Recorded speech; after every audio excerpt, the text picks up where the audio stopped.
नमस्कार, एनडीटीवी मध्य प्रदेश छत्तीसगढ़ देख रहे हैं आप। मैं हूं Amrit Tiwari. Green steel and mining summit 2025 का आयोजन किया गया है। 2 दिवसीय समिट का आयोजन किया गया है। कार्यक्रम में मुख्यमंत्री विष्णुदेव साय मौजूद और समिट में देश और दुनिया से आए हुए 400 से ज्यादा प्रतिनिधि यहां पर पहुंचे हुए। आइए सुनते हैं सीएम क्या कह रहे हैं। से मां नर्मदा का जल उठाकर करीब 150 किलोमीटर पैदल चलकर खाली पैर और भोरमदेव में जलाभिषेक करते हैं।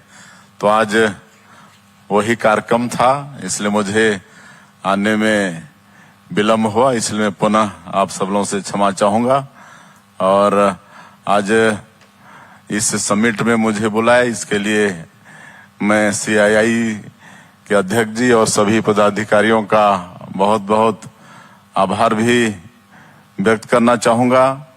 और मैं सीआईआई के पदाधिकारियों को इस बात के लिए भी धन्यवाद देना चाहूंगा कि उन्होंने आज चर्चा के लिए ग्रीन स्टील और माइनिंग जैसे विषय को चुना है, जो विकसित छत्तीसगढ़ बनाने के लिए स्टील फ्रेम का काम करेंगे।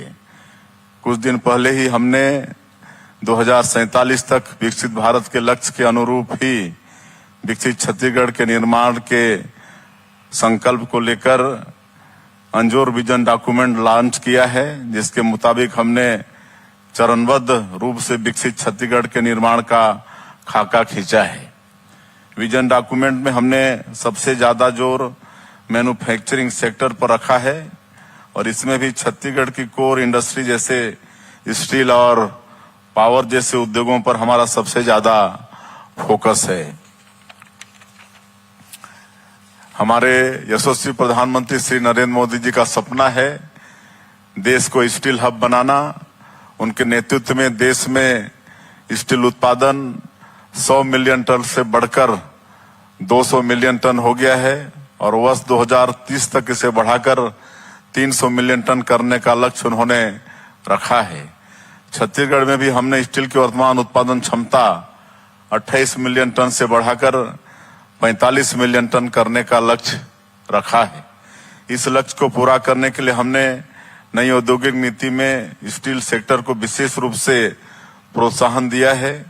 यदि कोई उद्यमी ग्रीन स्टील का उत्पादन कर रहा हो तो विशेष अनुदान प्रावधान की व्यवस्था हमने नई इंडस्ट्रियल पॉलिसी में की है। अपने लक्ष्य को प्राप्त करने के लिए आवश्यक तैयारियां हम कर चुके हैं। हमने अपने रेलवे अधोसंरचना को मजबूत कर लिया है। 1853 में जब भारत में पहली बार रेल चलने से लेकर वर्ष 2014 तक मात्र 1100 रूट किलोमीटर रेल लाइन बिछाई गई थी। मोदी जी के नेतृत्व में हम 2030 तक इसे 2200 रूट किलोमीटर तक ले जाने वाले हैं। विकसित भारत विकसित छत्तीसगढ़ का लक्ष्य आसान नहीं है। इसमें दशकों का काम साल भर में और साल भर का काम महीने भर में निपटाने जैसा भगीरथ प्रयास करना होगा। रेल लाइन संबंधित अधोसंरचना के जो आंकड़े मैंने आपको बताए हैं, उनसे स्पष्ट होता है कि हम इतनी ही तेज गति से काम भी अपने प्रदेश में कर रहे हैं। हमने जो रेल लाइन बिछाई है वे स्टील सेक्टर को बूस्ट करेगी। अभी 47,000 करोड़ रुपए के प्रोजेक्ट्स पर रेलवे हमारे प्रदेश में काम कर रहा है। अब रावगांव से जगदलपुर रेल मार्ग पर भी काम आरंभ होगा। इसकी स्वीकृति मिल चुकी है। किरंदुल से तेलंगाना के कोठागुडेम तक रेलवे लाइन बिछेगी। इसमें 138 किलोमीटर का हिस्सा बस्तर से भी गुजरने वाला है। एक और महत्वपूर्ण रेल मार्ग रायगढ़ के खरसिया से राजनांदगांव के परिमल कस्सा तक का है। यह प्रदेश के महत्वपूर्ण औद्योगिक केंद्रों से गुजरेगा। इसके चलते इन औद्योगिक केंद्रों तक कच्चे माल की आपूर्ति और निर्मित माल की ढुलाई आसान होगी। इससे उनके लागत में भी काफी कमी आएगी। नई औद्योगिक नीति में हमने सिंगल विंडो क्लियरेंस सिस्टम और ईज ऑफ डूइंग बिजनेस को अपनाया है। इसके साथ ही 350 से अधिक रिफॉर्म्स किए हैं, जिनका प्रत्यक्ष लाभ स्टील सेक्टर में भी किए गए निवेश को मिलने वाला है। जलवायु परिवर्तन दुनिया के सामने सबसे बड़ी चुनौती है, लेकिन यह अवसर भी लेकर आया है, विशेष रूप से उन उद्योगों के लिए जो ग्रीन एनर्जी के माध्यम को अपनाएंगे। एक जिम्मेदार देश के रूप में पेरिस प्रोटोकॉल के मुताबिक वर्ष 2070 तक माननीय प्रधानमंत्री जी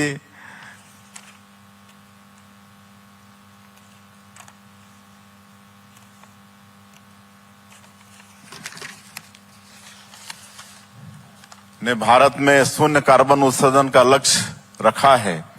इसके चलते ग्रीन स्टील अपनाने से उद्योग जगत के लिए लाभ के अवसर पैदा होंगे। मुझे इस बात की भी खुशी है कि छत्तीसगढ़ उन राज्यों में से है जिसने अब इसकी पहल कर दी है। ग्रीन स्टील के उत्पादन के लिए हाइड्रोजन आदि के उपयोग को अपनाया जा रहा है। इसके साथ ही छत्तीसगढ़ में पर्याप्त नवीकरणीय ऊर्जा भी है। फिलहाल नवीनीकरण ऊर्जा का उत्पादन हमारे यहाँ कुल उत्पादन का 15% है, जिसे वर्ष 2030 तक 45% तक लेकर जाने का लक्ष्य हमने रखा है। कुछ महीने पहले हमने एनर्जी समिट की। इसमें लगभग 3.5 लाख करोड़ रुपए के निवेश प्रस्ताव प्राप्त हुए हैं। इनमें 57,000 करोड़ रुपए के निवेश प्रस्ताव जल विद्युत परियोजनाओं के हैं। प्रधानमंत्री सूर्य घर मुफ्त बिजली योजना के माध्यम से सोलर एनर्जी का भी भरपूर उत्पादन करने की दिशा में हम आगे बढ़ रहे हैं। कर्क रेखा में हमारी स्थिति हमें सोलर एनर्जी के लिए भरपूर संभावनाएं पैदा करती है। हम औद्योगिक कॉरिडोर के निर्माण पर भी कार्य कर रहे हैं और नए औद्योगिक पार्क भी स्थापित कर रहे हैं। निजी क्षेत्रों को भी हमने औद्योगिक पार्क बनाने विशेष अनुदान प्रावधान किए हैं। बिजली पानी की सुविधा से युक्त एक बढ़िया परिसर उद्योग जगत के लिए उपलब्ध रहेगा। उदाहरण के लिए एनएमडीसी के नगरनार संयंत्र के निकट स्थापित नियानार औद्योगिक क्षेत्र को लें। इसकी स्थापना से स्टील से जुड़े अनुषंगिक उद्योगों को यहाँ पर बढ़ावा मिलेगा। यूं तो स्टील सेक्टर में राज्य में कहीं भी निवेश करें आकर्षक अनुदान प्रावधान दिए गए हैं, लेकिन बात जब बस्तर और सरगुजा की हो तो इसके इतर भी अनुदान प्रावधान रखा गया है। बस्तर के सभी विकास खंडों में हमने स्किल इंडिया के सेंटर आरंभ कर दिए हैं, इसलिए प्रशिक्षित लोगों की उद्योग जगत में कोई कमी नहीं रहेगी। इस सेक्टर में जो निवेश करेंगे उन्हें प्रदेश की नई लॉजिस्टिक नीति का भी लाभ मिलेगा।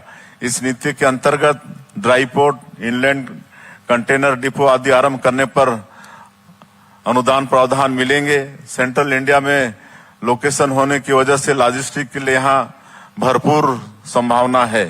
यहाँ से एक्सप्रेस वे आदि के माध्यम से पोर्ट सिटी तक कनेक्टिविटी तथा रेलवे मार्गों तथा राजमार्गों के जाल से देश के चारों ओर अच्छी कनेक्टिविटी का लाभ स्टील सेक्टर के उद्यमों को मिलेगा। छत्तीसगढ़ अपने भरपूर खनिज संसाधनों से समृद्ध है। इसके उचित दोहन से यहाँ औद्योगिक संभावनाओं में काफी विस्तार होगा। इससे स्थानीय स्तर पर रोजगार सृजन होगा और अर्थव्यवस्था में भी तेजी से विस्तार होगा। मैन्युफैक्चरिंग सेक्टर से अधिकतम लोगों को रोजगार उपलब्ध कराना हमारा लक्ष्य है और इसके लिए हम तेजी से काम करने पर प्रतिबद्ध हैं। केंद्र सरकार के रोजगार से जुड़ी प्रोत्साहन योजना तथा स्थानीय लोगों को रोजगार देने पर अनुदान प्रावधानों की राज्य सरकार की योजना से इस दिशा में बड़ा काम होगा। हमने रायपुर, दुर्ग, भिलाई जैसे शहरों को शामिल करते हुए स्टेट कैपिटल रीजन का निर्माण किया है और इसके माध्यम से तीव्र विकास के लिए प्राधिकरण का भी गठन किया है। हमने एसीआर को एक बड़े स्टील क्लस्टर के रूप में विकसित करने का लक्ष्य रखा है। प्राधिकरण के गठन से इस कार्ययोजना को मूर्त रूप देने में काफी मदद मिलेगी। देश के सबसे ऊंचे चिनाब पुल में छत्तीसगढ़ का स्टील लगा हुआ है। ये छत्तीसगढ़ के लिए बड़े ही गौरव का विषय है। आइए हम सब संकल्प लें कि छत्तीसगढ़ को देश के अग्रणी स्टील हब के रूप में तैयार करें, ताकि देश ही नहीं दुनिया के मेगा स्ट्रक्चर को भी छत्तीसगढ़ का स्टील मजबूती से प्रदान हो। आपने मुझे इस कार्यक्रम में आमंत्रित किया, इसके लिए मैं पुनः CII का आभार व्यक्त करते हुए और एक बार आप सभी का छत्तीसगढ़ की इस धरती में स्वागत करते हुए अपनी बात समाप्त करता हूं। जय हिंद, जय छत्तीसगढ़।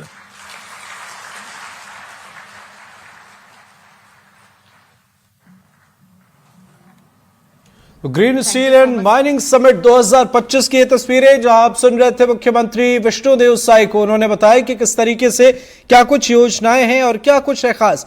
कार्यक्रम में मुख्यमंत्री विष्णुदेव साय को आपने सुना। इसके साथ खास क्या है तो यहां पर इस समिट में देश और दुनिया से आए 400 से अधिक प्रतिनिधि हैं, जिसमें America, Korea, Finland, Germany, Sweden और ऑस्ट्रेलिया से आए प्रतिनिधि समिट में शामिल हैं। और चलिए अब आपको एक बार फिर लिए चलते हैं। मुख्यमंत्री विष्णुदेव साय पहुंचे हुए हैं और कॉन्क्लेव में क्या कुछ चीजें चल रही हैं उसकी तस्वीरें आपको दिखा रहे हैं। Green steel and mining summit 2025 की ये तस्वीरें आपके सामने। मुख्यमंत्री विष्णुदेव साय यहां पर हैं और 2 दिवसीय ये समिट है। इसके साथ आपने अब से थोड़ी देर पहले मुख्यमंत्री विष्णुदेव साय को सुना है।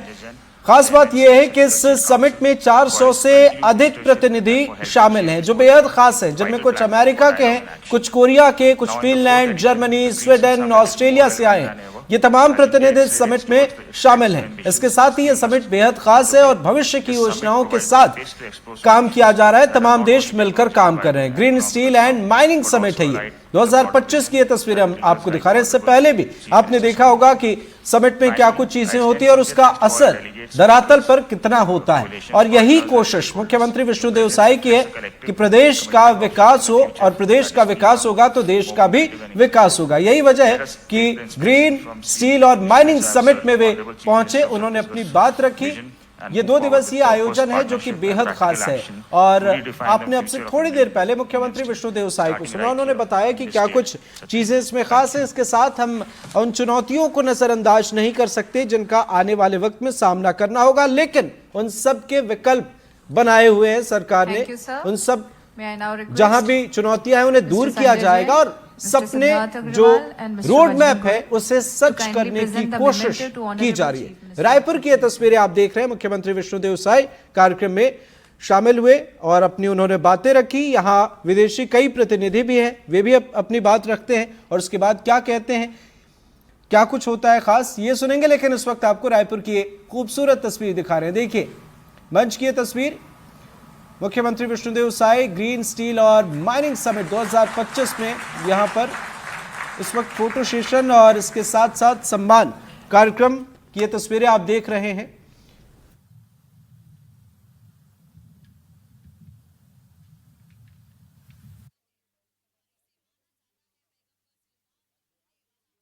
जुल्फिकार अली हमारे साथ जुड़ गए हैं। बताएं ग्रीन स्टील और माइनिंग समिट 2025 क्या है इसमें खास।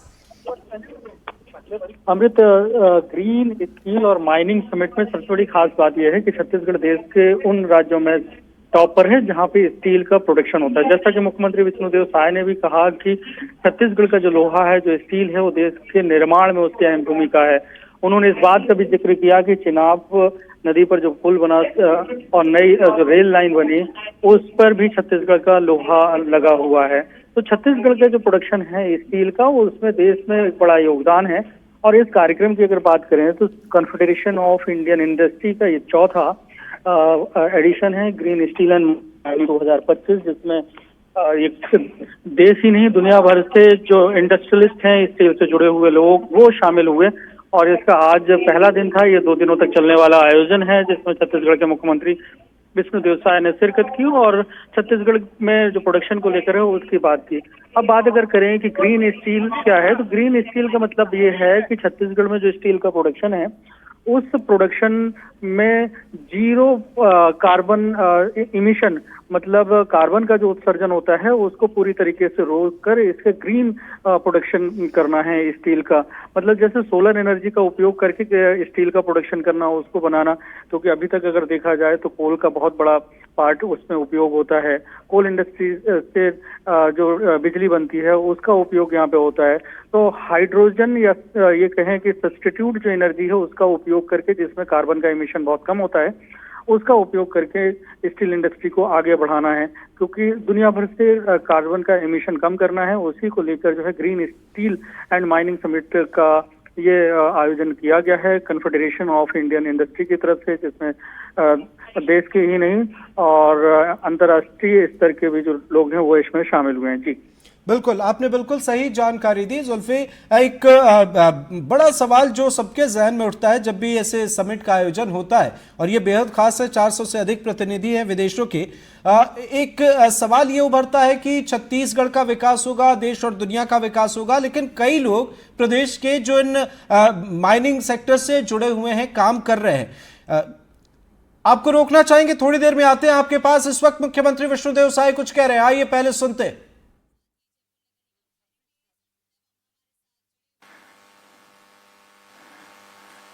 आयोजित green steel and mining summit में मंच में विराजमान आदरणीय श्री संजय जैन जी, सिद्धार्थ अग्रवाल जी, बजरंग गोयल जी, श्वेता सोगान जी, हमारे सीएम सेक्रेटरी राहुल भगत जी, और हमारे देश के जाने माने उद्योगपतिगण और विदेशों से भी उद्योगपतिगण काफी संख्या में आए हैं। आप सभी का इस समिट में मैं बहुत बहुत स्वागत करता हूं, अभिनंदन करता हूं। प्रभु श्री राम जी का ये ननिहाल है, माता कौशल्या का मैके है छत्तीसगढ़, और आज पवित्र सावन महीना का तीसरा सोमवार भी है, तो मैं सावन सोमवार की भी आप सभी लोगों को बधाई देता हूं। मुझे आने में देरी हुई इसलिए मैं क्षमा भी चाहूंगा। आप लोगों का कार्यक्रम पहले से आयोजित था और हमारा जो फर्स्ट हाफ का कार्यक्रम था वो पोस्टपोन हो गया था। हमारे प्रदेश के गृह मंत्री जी को अनंतर जाना था, लेकिन उनका भी कार्यक्रम पोस्टपोन हुआ, तो पहले से उनका ये कार्यक्रम था। आज वहां पर भोरम देव मंदिर है कवर्धा में, बहुत प्राचीन मंदिर, 1000 साल पुराना मंदिर होगा। तो वहां पर पिछले साल से हम लोग कांवरियों का स्वागत करते हैं पुष्प वर्षा करके, हेलीकॉप्टर से पुष्प वर्षा करके, कहे कि कांवरिये अमरकंटक से मां नर्मदा का जल उठाकर करीब 150 किलोमीटर पैदल चलकर खाली पैर और भोरम देव में जलाभिषेक करते हैं। तो आज वही कार्यक्रम था, इसलिए मुझे आने में विलम्ब हुआ, इसलिए मैं पुनः आप सब लोगों से क्षमा चाहूंगा। और आज इस समिट में मुझे बुलाया, इसके लिए मैं CII के अध्यक्ष जी और सभी पदाधिकारियों का बहुत बहुत आभार भी व्यक्त करना चाहूंगा। और मैं CII के पदाधिकारियों को इस बात के लिए भी धन्यवाद देना चाहूंगा कि उन्होंने आज चर्चा के लिए ग्रीन स्टील और माइनिंग जैसे विषय को चुना है, जो विकसित छत्तीसगढ़ बनाने के लिए स्टील फ्रेम का काम करेंगे। कुछ दिन पहले ही हमने 2047 तक विकसित भारत के लक्ष्य के अनुरूप ही विकसित छत्तीसगढ़ के निर्माण के संकल्प को लेकर अंजोर विजन डॉक्यूमेंट लॉन्च किया है, जिसके मुताबिक हमने चरणबद्ध रूप से विकसित छत्तीसगढ़ के निर्माण का खाका खींचा है। विजन डॉक्यूमेंट में हमने सबसे ज्यादा जोर मैन्युफैक्चरिंग सेक्टर पर रखा है, और इसमें भी छत्तीसगढ़ की कोर इंडस्ट्री जैसे स्टील और पावर जैसे उद्योगों पर हमारा सबसे ज्यादा फोकस है। हमारे यशस्वी प्रधानमंत्री श्री नरेंद्र मोदी जी का सपना है देश को स्टील हब बनाना। उनके नेतृत्व में देश में स्टील उत्पादन 100 मिलियन टन से बढ़कर 200 मिलियन टन हो गया है, और वर्ष 2030 तक इसे बढ़ाकर 300 मिलियन टन करने का लक्ष्य उन्होंने रखा है। छत्तीसगढ़ में भी हमने स्टील की वर्तमान उत्पादन क्षमता 28 मिलियन टन से बढ़ाकर 45 मिलियन टन करने का लक्ष्य रखा है।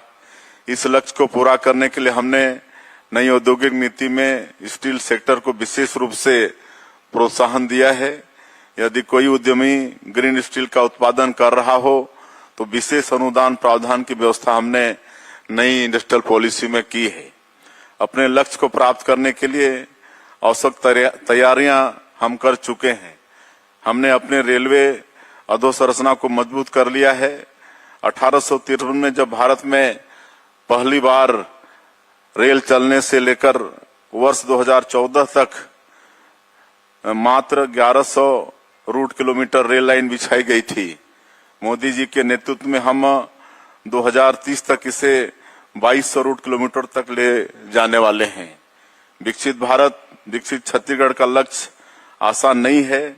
इसमें दशकों का काम साल भर में और साल भर का काम महीने भर में निपटाने जैसा भगीरथ प्रयास करना होगा।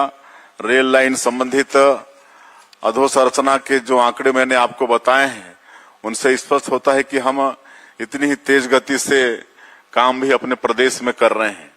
हमने जो रेल लाइन बिछाई है वे स्टील सेक्टर को बूस्ट करेगी। अभी 47,000 करोड़ रुपए के प्रोजेक्ट्स पर रेलवे हमारे प्रदेश में काम कर रहा है। अब रावघाट से जगदलपुर रेल मार्ग पर भी काम आरंभ होगा। इसकी स्वीकृति मिल चुकी है। किरंदुल से तेलंगाना के कोठागुडेम तक रेलवे लाइन बिछेगी। इसमें 138 किलोमीटर का हिस्सा बस्तर से भी गुजरने वाला है। एक और महत्वपूर्ण रेल मार्ग रायगढ़ के खरसिया से राजनांदगांव के परिमल कस्सा तक का है। यह प्रदेश के महत्वपूर्ण औद्योगिक केंद्रों से गुजरेगा।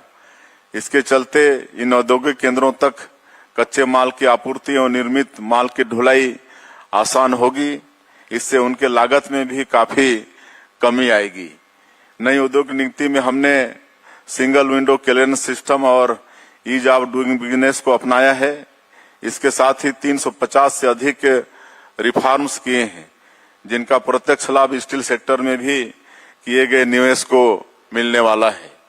जलवायु परिवर्तन दुनिया के सामने सबसे बड़ी चुनौती है, लेकिन यह अवसर भी लेकर आया है, विशेष रूप से उन उद्योगों के लिए जो ग्रीन एनर्जी के माध्यम को अपनाएंगे। एक जिम्मेदार देश के रूप में पेरिस प्रोटोकॉल के मुताबिक वर्ष 2070 तक माननीय प्रधानमंत्री जी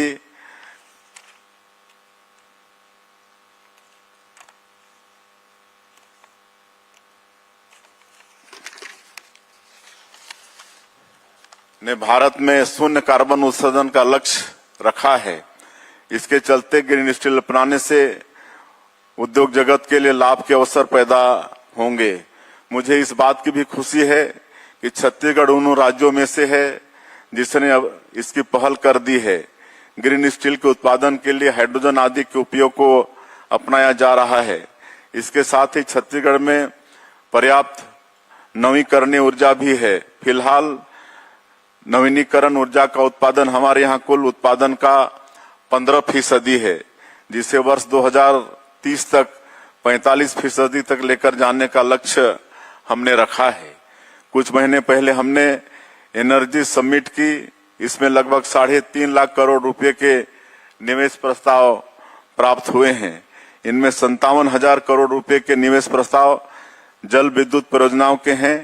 प्रधानमंत्री सूर्य घर मुफ्त बिजली योजना के माध्यम से सोलर एनर्जी का भी भरपूर उत्पादन करने की दिशा में हम आगे बढ़ रहे हैं।